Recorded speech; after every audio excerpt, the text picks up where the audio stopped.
오늘 우리에게 주시는 하나님의 말씀은 사무엘상 18장 1절에서 9절입니다. 받들어 봉독하겠습니다. 다윗이 사울에게 말하기를 마침에 요나단의 마음이 다윗의 마음과 하나가 되어 요나단이 그를 자기 생명같이 사랑하니라. 그날에 사울은 다윗을 머무르게 하고 그의 아버지의 집으로 다시 돌아가기를 허락하지 아니하였고, 요나단은 다윗을 자기 생명같이 사랑하여 더불어 언약을 맺었으며, 요나단이 자기가 입었던 겉옷을 벗어 다윗에게 주었고, 자기의 군복과 칼과 활과 띠도 그리하였더라. 다윗은 사울이 보내는 곳마다 가서 지혜롭게 행하매 사울이 그를 군대의 장으로 삼았더니 온 백성이 합당히 여겼고 사울의 신하들도 합당히 여겼더라. 무리가 돌아올 때 곧 다윗이 블레셋 사람을 죽이고 돌아올 때에 여인들이 이스라엘 모든 성읍에서 나와서 노래하며 춤추며 소고와 경쇠를 가지고 왕 사울을 환영하는데, 여인들이 뛰놀며 노래하여 이르되 사울이 죽인 자는 천천히요 다윗은 만만히로다 한지라. 사울이 그 말에 불쾌하여 심히 노하여 이르되 다윗에게는 만만을 돌리고 내게는 천천만 돌리니 그가 더 얻을 것이 나라 말고 무엇이니 하고, 그날 후로 사울이 다윗을 주목하였더라.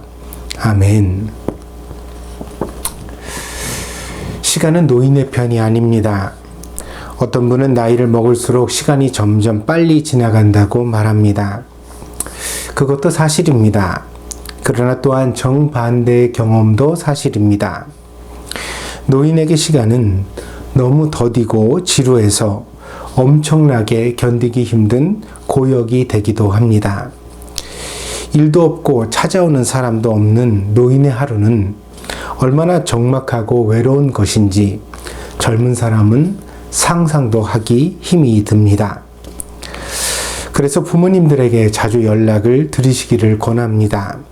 특별히 은퇴하신 분들에게는 더욱 그리 하십시오. 일을 하다가 손에서 놓으면 일만 놓는 것이 아니라 마치 자기 자신의 효용성을 놓아버린 것만 같은 그런 느낌이 들기도 하기 때문입니다. 그래서 이제 더 이상 일을 안 하니까 내가 쓸모없는 사람이 된 것 같고, 그러다 보니 마음도 점점 더 소심해지기도 합니다. 명심하십시오. 어린아이들에게만 격려가 필요한 것이 아닙니다. 노인들에게도 격려와 관심이 필요합니다. 우리의 인생은 한 부분으로만 완성되는 것이 결코 아닙니다. 파릇한 봄 같은 청년의 시절과 행복으로 빛나는 장년의 시절을 보냈다 하더라도 고운 노을빛으로 은은하게 채워지는 그런 노년의 과정이 없으면 우리의 인생은 완성될 수 없습니다.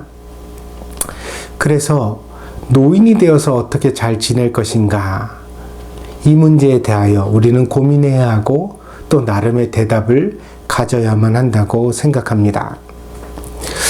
물론 자식들이 자주 연락을 하고 안부를 물어주는 것도 필요한 일입니다. 우리가 그런 자녀가 되기를 바라고, 또한 우리의 등 뒤를 보고 자란 자녀들이 우리에게도 그런 역할을 해주기를 기대합니다. 그러나 좋은 노년의 시절을 자식들에게만 의지할 일은 아니라고 생각합니다. 누구나 스스로 자신의 삶을 세워가야 하고 또 자기의 힘으로 채워야만 하기 때문입니다. 그래서 건강을 위하여 규칙적으로 산책과 운동을 하고, 또 좋은 식사의 습관을 만들고, 내가 좋아하는 취미는 한 가지쯤 가져보고, 또 곁에 좋은 사람들 두어 친구를 사귀는 일이 모두 다 필요한 일이 아닌가 합니다. 이런 것들에 대하여 미리 필요성을 생각하고 잘 준비하지 못하면 정작 나이 먹어서 우리의 손에 많은 재물이 있다 할지라도 실존적으로는 아주 가난한 노인이 되어버릴 수도 있습니다. 사람에게는 특별히 친구가 필요합니다. 마음이 통하고 말이 통하는 사람 말입니다. 제일 좋은 친구는 아마도 부부가 아닐까 합니다.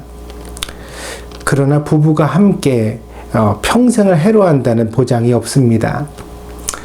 그래서 물론 함께 건강하게 잘 나이를 먹어가면 그보다 더한 복이 없겠지요. 하지만 인생을 살다 보면 한쪽이 먼저 떠나기도 하지 않습니까? 그래서 부부가 서로 의지하는 것도 좋지만 보험과 같이 우리에게 부부 못지않은 절친도 필요하다고 생각합니다. 성경에서 절친의 대명사는 다윗과 요나단입니다. 본래 두 사람의 나이가 똑같은 것은 아닙니다. 대체적으로 요나단이 다윗보다 좀 더 나이가 많았을 것으로 추측됩니다. 그러나 두 청년은 보자마자 서로에게 반했고 친구가 되는 것에 망설임이 없었습니다. 그런데 오늘 본문, 우리가 읽었던 본문의 이제 6절, 9절을 보면 이 요나단과 다윗이 처음부터 친구가 되는 것에 매우 부정적이고 어려운 장애를 가졌다는 것을 알 수 있습니다. 제가 6절부터 9절까지 한번 읽어보겠습니다. 무리가 돌아올 때 곧 다윗이 블레셋 사람을 죽이고 돌아올 때 여인들이 이스라엘 모든 성읍에서 나와서 노래하며 춤추며 소고와 경세를 가지고 왕 사울을 환영하는데 여인들이 뛰놀며 노래하여 이르되 사울이 죽인 자는 천천히요 다윗은 만만히로다 한지라. 사울이 그 말에 불쾌하여 심히 노하여 이르되 다윗에게는 만만을 돌리고 내게는 천천만 돌리니 그가 더 얻을 것이 나라 말고 무엇이냐 하고 그날 후로 사울이 다윗을 주목하였더라.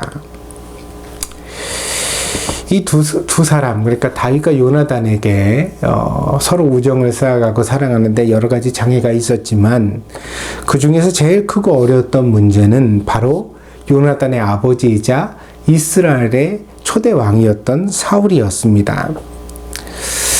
이스라엘과 블레셋 사이에 전쟁이 벌어지고 그 전쟁터에 거인 골리앗이 나타나 이스라엘 군대의 사기를 꺾을 때만 하더라도 사울 왕은 이 일로 인하여 매우 난처한 입장이었습니다. 아직 왕권이 견고해지지 못했던 때인데 이 전쟁에서 사울 왕이 자기의 능력을, 왕으로서의 능력을 보여주지 못하면 어떻게 나라를 안정적으로 통치해 나갈 수가 있겠습니까? 그래서 사울 왕은 이 골리앗을 꼭 꺾어야만 했습니다. 그런데 골리앗은 너무 버겁고 힘든 무서운 상대였거든요. 그런데 그 골리앗을 쓰러뜨려 준 사람이 바로 다윗이었습니다. 다윗이 이스라엘 군대의 대표로 싸우러 나가겠다고 할 때만 하더라도 모두에게 승리의 확신이 있었던 것은 아닙니다. 그러나 다윗은 신앙심과 애국심으로 똘똘 뭉친 청년이었고 그 모습만으로도 보는 사람들에게 감동과 선한 영향력을 미치고 있었습니다. 놀라운 사실은 바로 이때 요나단도 다윗에게 반했다는 것입니다. 그래서 다윗이 하나님의 영광을 생각하고 또 이스라엘을 위하여서 자기의 한 목숨을 아끼지 않고 골리앗과 싸우러 나갈 때 그 용감한 모습을 보면서 이 요나단이 정말 반하게 되었던 것이죠. 그래서 정말 멋진 사람이다. 그렇게 생각을 하다가 이제 다윗이 골리앗을 꺾고 무사히 돌아오게 되니까 그에게 다가가 친구가 되게 되었던 것이지요. 심지어 우리가 읽었던 본문의 1절과 3절에는 두 번이나 요나단이 이 다윗을 사랑하는데 자기 목숨처럼 사랑했다고 그렇게 기록하고 있는 것을 읽을 수 있습니다. 성경에서 이런 반복은 언제나 강조의 의미가 있습니다. 그러니까 다윗에 대한 요나단의 사랑이 그야말로 연인과 같이 열렬히 사랑하는 그런 사랑이었다는 것을 성경이 말해주고 있는 것입니다. 하지만 요나단의 아버지는 왕이었습니다. 그리고 이 사울 왕은 대중의 인기에 매우 민감했습니다. 초대 왕으로 아직 왕권이 강력하지 못하던 시절이라 이런 사울 왕의 태도는 나름 이해가 갑니다. 언제든지 대중의 마음이 바뀌면 쿠데타가 일어나고 또 왕도 달라질 수 있는 그런 상황이었기 때문입니다. 더구나 사무엘상, 그러니까 오늘 우리가 읽었던 것이 사무엘상 18장이죠. 그런데 그 앞에 15장에 보면 사울 왕이 하나님의 말씀에 불순종하는 장면이 나옵니다. 그러자 선지자 사무엘이 크게 진노하여서 사울 왕을 책망하게 되어지는데, 이때 이제 사무엘 선지자가 사울 왕에게 하나님의 은총이 당신에게서 떠났다, 그렇게 선언하는 장면이 나옵니다. 그러니까 선지자의 이런 예고를 들었던 사울 왕이 얼마나 더 불안이 크고 또 예민한 마음으로 혹시나 내 왕자를 뺏어가는 누군가가 나타나지 않을까, 그런 걱정을 하면서 생각을 했겠습니까? 그런데 이제 다윗이 나타나고, 이 다윗이 골리앗을 꺾게 되니까 막 사람들이, 여자들이 춤을 추면서 노래를 하는데, 어떻게 오늘 본문에 나오는 것처럼 다윗은 만만히요 사울은 천천히로다, 이렇게 노래를 했잖아요. 그러니까 이런 노래를 듣고 나서 이 사울 왕의 마음속에 이제 의심이 생겨나게 되어지는 것이죠. 그리고 한번 생겨난 의심은 계속 커져서 마침내 사울 왕이 까닭도 없이, 그러니까 다윗은 정말 반역을 하려는 마음도 없었거든요. 그런데도 불구하고 그 미래의 어떤 불안한 싹을 미리 없애버리기 위하여서 이 사울 왕은 다윗을 죽이려고 결심하게 되어집니다. 그래서 이 사울 왕의 칼날을 피하여서 다윗은 이때부터 도피와 망명을 계속하는 그런 불쌍한 처지가 되고 맙니다. 이때부터 이제 사울의 가문과 다윗의 가문에는 악연이 시작되어지는 거죠. 그런데 이 서로 그 죽이고자 하는 왕과 그것을 피해서 도망다니는 이 다윗의 사이에 사울의 아들이자 왕위 계승권자인 요나단, 그러니까 이 사울 왕의 여러 자녀들 중에서도 특별히 요나단은 맏아들이었고, 말하자면 세자였거든요. 그런데 이 요나단이 다윗을 친구로 삼고 사랑하게 되었다는 것은 참으로 어떤 역사적으로 아이러니한 그런 장면이 아닐 수가 없습니다. 그래서 이런 장면이 우리에게 보여주는 것은 친구는 유불리를 넘어서는 관계라는 것입니다. 누군가 자기의 이익을 먼저 생각한다면 그는 친구가 아닌 것이 분명합니다. 이것은 상대방에게만 적용되는 기준이 아니라 바로 우리 자신의 마음을 살피고 점검하는 기준이 되기도 해야 합니다. 그래서 그 친구를 사귀는 데 있어서 제일 우리가 이제 극복해야 하는 것이 바로 이기심이거든요. 그래서 나를 위하여, 나의 이익을 위하여 먼저 생각하는 사고방식으로는 올바른 친구를 사귈 수가 없는 것이지요. 사람의 본성은 누구나 이기적이고, 더군다나 나이를 먹어갈수록 저절로 이익에 밝아집니다. 그러나 그 이익을 친구보다 더 중요하게 생각한다면 우리는 친구를 잃게 될 것입니다. 그래서 우리는 유불리를 생각하지 않고 나를 생각해 주는 친구를 만나야만 하고, 또한 내가 그런 친구가 되기 위하여, 그러니까 나도 이익을 생각하지 않고 또 나에게 어떤 불이익이 오는 것을 생각하지 않고 그 친구를 먼저 사랑할 수 있는 그런 사람이 되기 위하여 우리 자신을 항상 반성하고 살피는 사람이 되어야 하겠습니다. 제가 주변에서 보니까요, 돈이 없으면 친구도 만나지 않는다는 그런 분들이 적지 않게 보입니다. 아프시겠지만 솔직하게 말씀을 드리면 이런 관계는 진짜 친구가 아닙니다. 친구는 체면과 이익, 우열을 떠나서 서로 사랑하는 관계이기 때문입니다. 그래서 돈이 있든지 없든지 혹은 내가 지금 잘 나가든지 못 나가든지 그런 것과 상관없이 마음을 이렇게 주고 받을 수 있는 관계가 진짜 친구라는 것이지요. 사회적 지위나 재산, 학력, 명예 등을 사랑하는 것이 아닙니다. 친구는 그 사람의 존재 자체를 사랑하는 사람입니다. 그래서 예수님께서도 우리를 친구라고 그렇게 말씀하셨습니다. 요한복음 15장 13절 14절입니다. 사람이 친구를 위하여 자기 목숨을 버리면 이보다 더 큰 사랑이 없나니 너희는 내가 명하는 대로 행하면 곧 나의 친구라. 예수님이 우리를 뭐라고 부르셨다고요? 친구라고 부르셨어요. 그러면서 이 예수님의 말씀 안에 있기만 하면 나는 너희를 위하여 목숨도 버릴 수 있다 이렇게 말씀하시죠. 이것이 십자가를 통해 우리에게 보여주신 예수님의 사랑입니다. 하물며 친구를 위하여 우리의 소유를 아낀다면 그것을 어찌 진정한 친구라고 할 수가 있겠습니까? 그래서 오늘 본문에도 이 말씀을 증명하는 장면이 나옵니다. 바로 요나단이 자신의 모든 것을 아낌없이 다윗에게 주는 장면이죠. 오늘 4절입니다. 요나단이 자기가 입었던 겉옷을 벗어 다윗에게 주었고 자기의 군복과 칼과 활과 띠도 그리하였더라. 이것이 모두 다 특별한 것이거든요. 왜냐하면 왕자잖아요. 왕자. 그러니까 왕자로서 자기에게 맞춤으로 만들어진 아주 특별한 것들이었죠.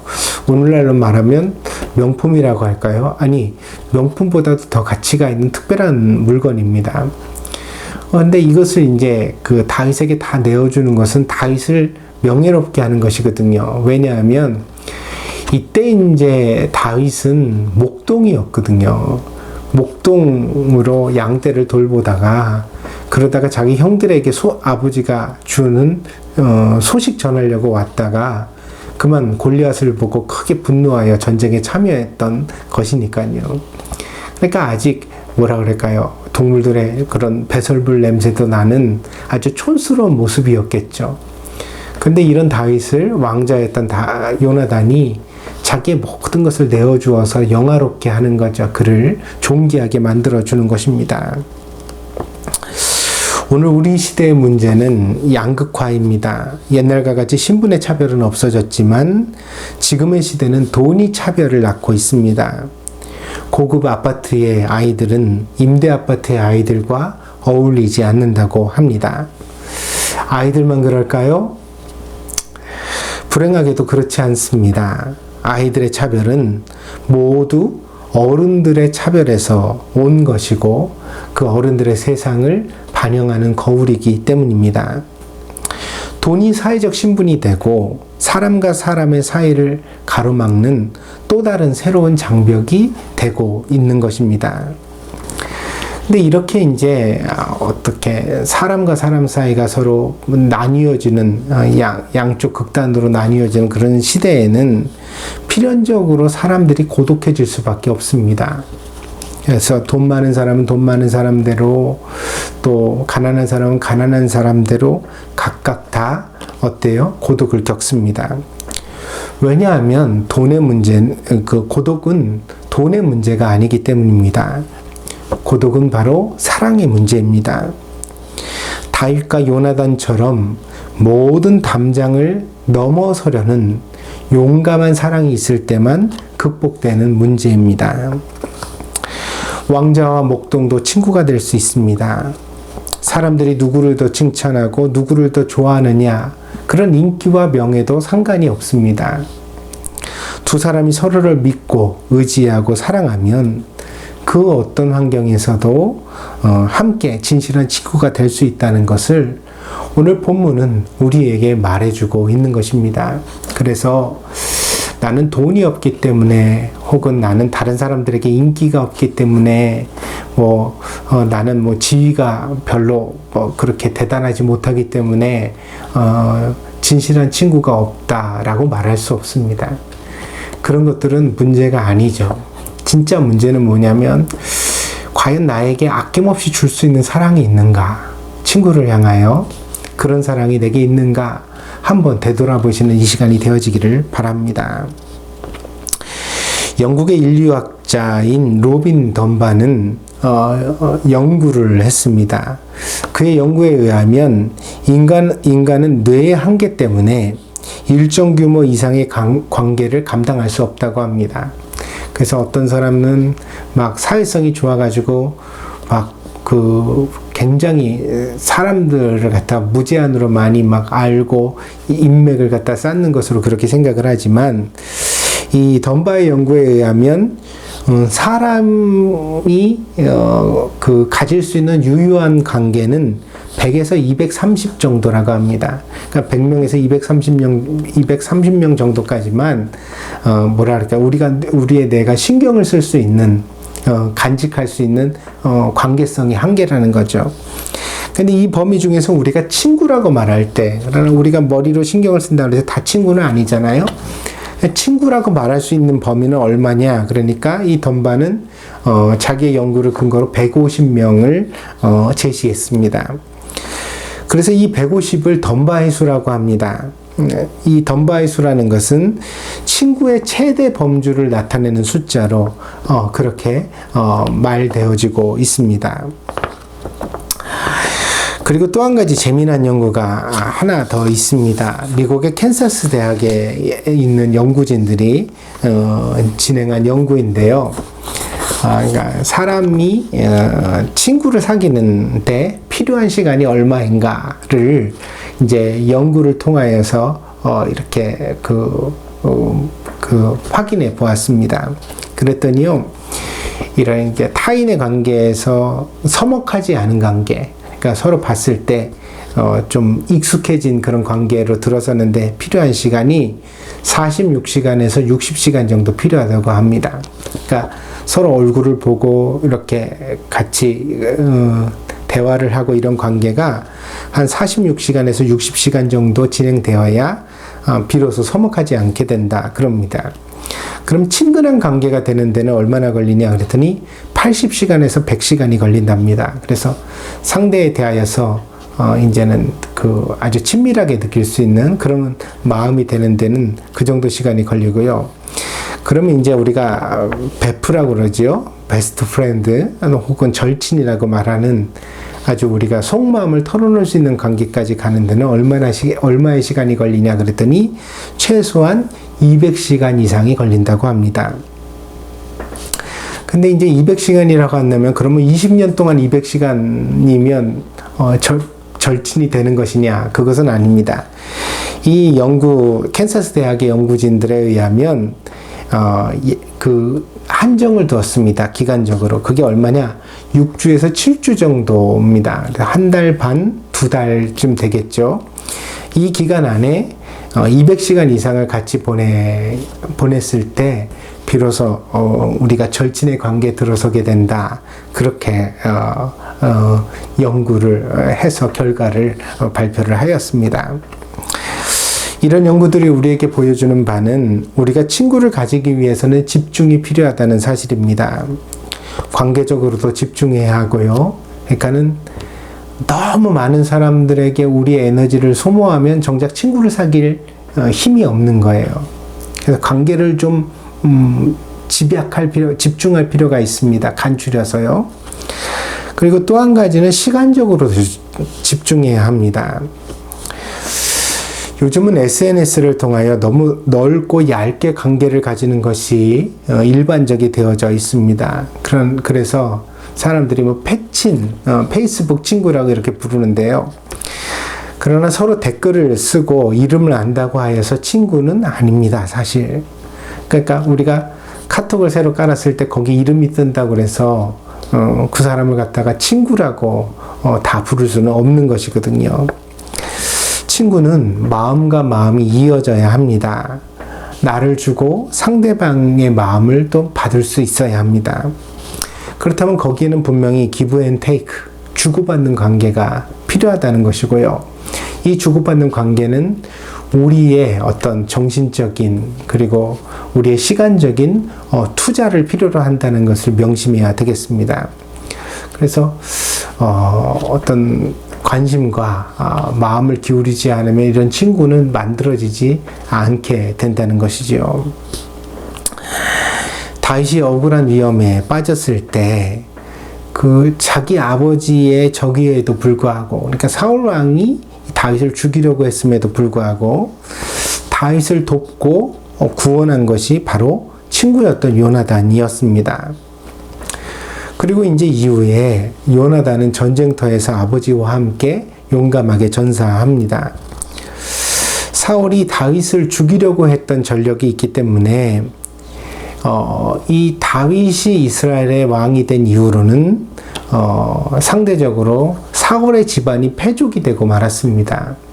그래서 이제 사울의 집안은 다윗이 다스리는 나라니까요. 다윗을 죽이려고 했던 사람이 어떻게 어깨를 펴고 살겠습니까? 그래서 그 가문이 전부 다 이제 좀 그 어깨를 낮추게 되었거든요.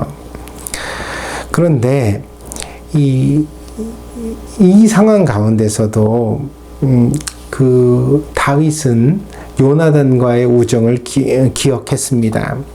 그래서 사무엘하 9장을 보면 다윗이 요나단의 아들이었던 이 무비보셋을 찾아서 그에게 요나단과 자신의 우정에 대하여 보상하는 장면이 나옵니다. 사무엘하 9장 7절입니다. 다윗이 그에게 이르되 무서워하지 말라. 내가 반드시 내 아버지 요나단으로 말미암아 내게 은총을 베풀리라. 내가 내 할아버지 사울의 모든 밭을 다 내게 도로 주겠고 또 너는 항상 내 상에서 떡을 먹을지니라 하니. 그래서 이 다윗이 이제 모두가 사울도 죽고 요나단도 죽은 이후에 요나단에 남겨진 유일한 아들이 무비보셋이었거든요. 그런데 이 무비보셋에게 재산도 다 회복시켜주고 심지어는 왕이었던 다윗의 상에서 함께 먹는 왕자와 같은 그런 영예를 주는 장면을 우리가 볼 수가 있습니다. 요나단도 신실했고 다윗도 신실했던 것입니다. 한 사람이 우정을 다 한다고 해서 반드시 다른 한 사람도 우정을 끝까지 지킨다는 보장은 없습니다. 사람과 사람의 관계는 늘 그런 위험성을 내포하고 있지요. 사실 현실에서는 우정보다 배신이 훨씬 더 흔한 것이 사실입니다. 예수님도 12명의 제자들을 친구처럼 부르셨는데 그 중에 한 명은 배신을 하지 않습니까? 그러나 친구는 그런 위험성에도 불구하고 우리가 도전해 볼 만한 그런 가치가 있습니다. 친구는 우리 인생에 더할 나위가 없는 보배이기 때문입니다.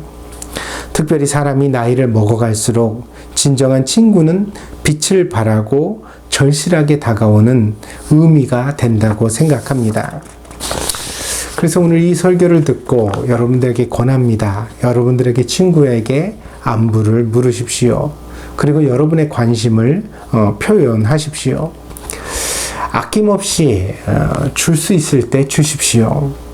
여러분이 가진 모든 것을 사용해서라도 진정한 친구가 있다면 그 친구를 사랑하는 여러분이 되시기를 바랍니다. 그러면 나이 먹어 노인이 되어갈 때 여러분 곁에 친구가 있게 될 것입니다. 재산을 가진 것보다 훨씬 더 든든한 그런 존재가 되어줄 것입니다. 여러분의 시간이 고독한 그런 호흡으로 더디 가지 않도록 여러분의 친구가 곁에서 대화하고 여러분의 손을 따뜻하게 붙들어 줄 것입니다. 그래서 마지막까지 여러분의 마음이 건강할 수 있도록 곁에서 함께 해 줄 것입니다. 그래서 오늘 이 설교를 통하여 여러분에게 한 가지 축복을 빕니다. 그것은 다윗과 요나단과 같은 좋은 친구가 여러분에게 꼭 있기를 바랍니다. 그 친구가 교회 안에서도 찾아졌으면 참 좋겠습니다. 그래서 신앙이 통하고 말이 통하고 그리고 또 마음이 통하고 그래서 인생을 함께 공유할 수 있고 심지어는 내 가정과 나의 자녀들까지도 서로 맡기고 부탁할 수 있는 그런 아름다운 관계가 예수님 안에서 찾아질 수 있는 여러분이 되어지기를 축원드립니다. 기도하겠습니다. 복되신 주님, 오늘도 저희와 함께하여 주시고 귀한 말씀 주심을 감사를 드립니다. 우리가 우리의 인생을 채워갈 때에 정말 친구는 보배와 같습니다. 그런데 그 친구는 하루아침에 만들어지는 것이 아닌 줄 압니다. 저희가 수많은 세월 동안 마음과 시간을 쏟아 헌신할 때 비로소 우정은 든든하게 세워지고 좋은 친구가 만들어지는 줄 믿습니다. 아버지 하나님, 이 지혜를 우리가 마음에 깊이 새기게 하여 주셔서 우리의 이기심을 벗어나게 하시고 서로가 서로에게 충성할 수 있는 좋은 친구들이 될 수 있도록 인도하여 주시옵소서. 동경드림교회 성도들에게 복을 비우니 사랑하는 성도들이 평생에 좋은 친구를 가지게 하시고 그 친구들과 함께 아름답고 건강하게 늙어갈 수 있도록 하나님 축복하여 주시옵소서. 하나님께서 오늘도 저희와 함께하여 주실 줄 믿습니다. 감사를 드리며 모든 말씀 예수 그리스도의 이름으로 기도하였습니다. 아멘.